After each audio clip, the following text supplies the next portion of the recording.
Assalamualaikum warahmatullahi wabarakatuh. Kelompok kami akan mempresentasikan tentang illegal content.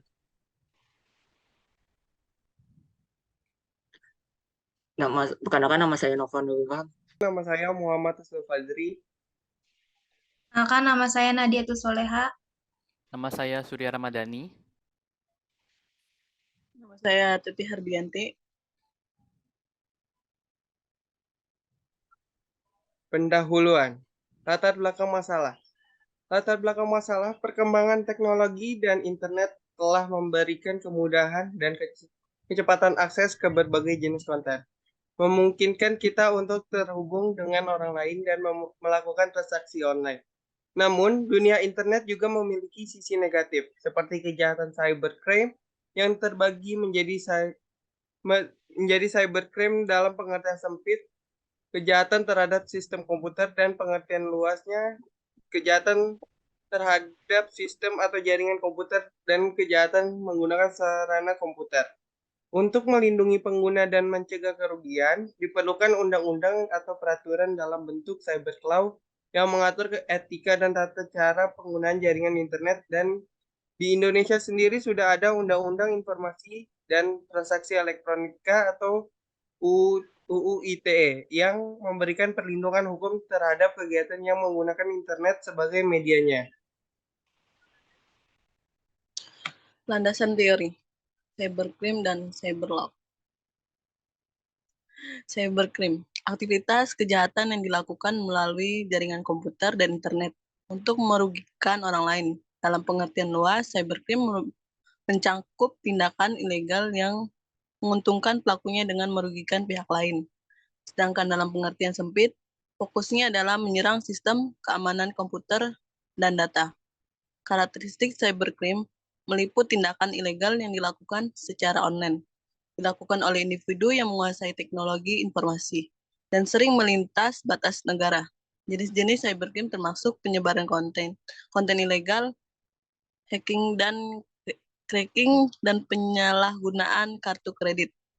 Cyberlaw, hukum yang berkaitan dengan aktivitas manusia dalam penggunaan internet dan dunia maya. Perlunya cyberlaw disebabkan oleh perkembangan teknologi yang pesat dan kebutuhan akan pengaturan hukum terkait pemanfaatan teknologi.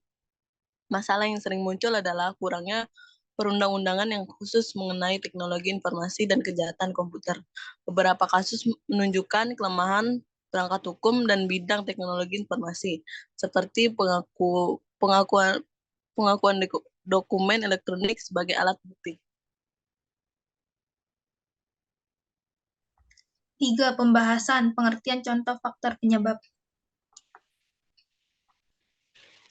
Konten ilegal dapat diartikan sebagai tindakan kriminal dengan memasukkan data atau informasi yang tidak benar, tidak etis, dan dianggap melanggar hukum atau mengganggu ketertiban umum ke dalam internet.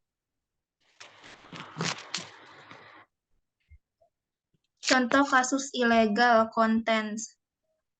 Ramaditya, seorang blogger dan motivator tunanetra, mendapatkan popularitas karena kemampuan komputernya yang luar biasa dan bakat musiknya. Namun dia menggemparkan netizen pada tahun 2010 lalu dengan mengakui bahwa klaimnya sebagai pencipta musik game online terkenal di Jepang adalah sebuah kebohongan publik. Kasus ini mengungkapkan pelanggaran kode etik Ramaditya sebagai seorang blogger, menyebabkan informasi palsu tentang dirinya sendiri selama waktu yang cukup lama. Meskipun tidak mendapatkan konsekuensi hukum, Ramaditya menerima sanksi moral berupa kritik dari pengguna internet dan pemutusan kontrak kerja di dunia offline. Kejadian ini menunjukkan pentingnya etika profesional dalam mempertahankan kepercayaan dan kredibilitas, karena kebohongan Ramaditya menyebabkan hilangnya kepercayaan publik meskipun dia memiliki kemampuan. Contoh motif illegal content. Pada tanggal 3 Juni 2010 terjadi kasus yang menggunakan banyak pihak, yaitu video porno antara Luna Maya dan juga Ariel, yang sampai sekarang yang sekarang dikenal dengan nama Alienoa. Video tersebut diunggah di internet oleh RJ. Kasus ini diproses secara hukum dan menjadi sorotan publik.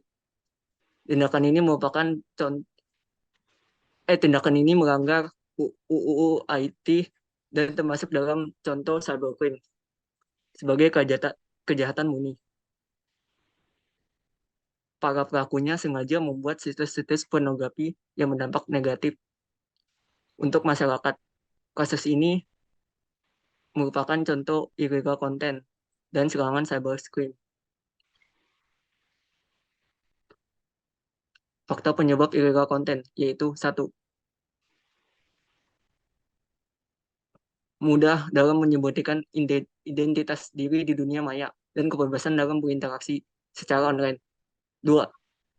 Kurangnya peraturan yang tegas dan penegakan hukum. 3. Beberapa orang mungkin tidak menyadari bahwa konten yang dikonsumsi atau dibagikan merupakan ilegal. 4. Beberapa pelaku mungkin tergoda karena kekurangan uang atau dengan motif keuangan. Penutup. Kesimpulannya, perkembangan teknologi dan internet telah memberikan akses mudah ke berbagai konten, namun juga memunculkan risiko kejahatan cyber. Salah satu bentuk kejahatan tersebut adalah illegal content, yang meliputi penyebaran konten yang melanggar hukum, tidak etis, dan merugikan orang lain dalam konteks teknologi informasi. Motif dari illegal content bervariasi, termasuk motif keuangan, niat merugikan orang lain, atau ketidaktahuan. Beberapa faktor penyebab illegal content meliputi kemudahan menyembunyikan identitas di dunia digital, kurangnya regulasi dan penegakan hukum yang memadai, motif keuangan, ketidaktahuan, dan kemajuan teknologi. Penting untuk memahami konsekuensi hukum dan etika terkait dengan konten yang dapat diproduksi, dibagikan, atau dikonsumsi di internet guna mencegah penyebaran ilegal konten.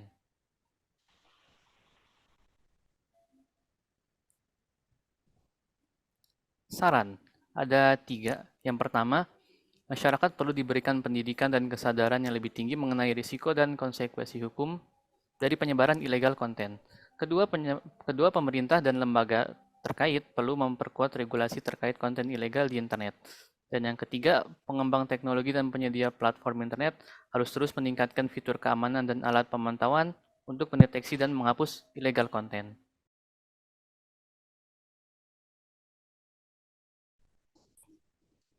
Sekian presentasi dari kelompok kami mengenai illegal content. Terima kasih.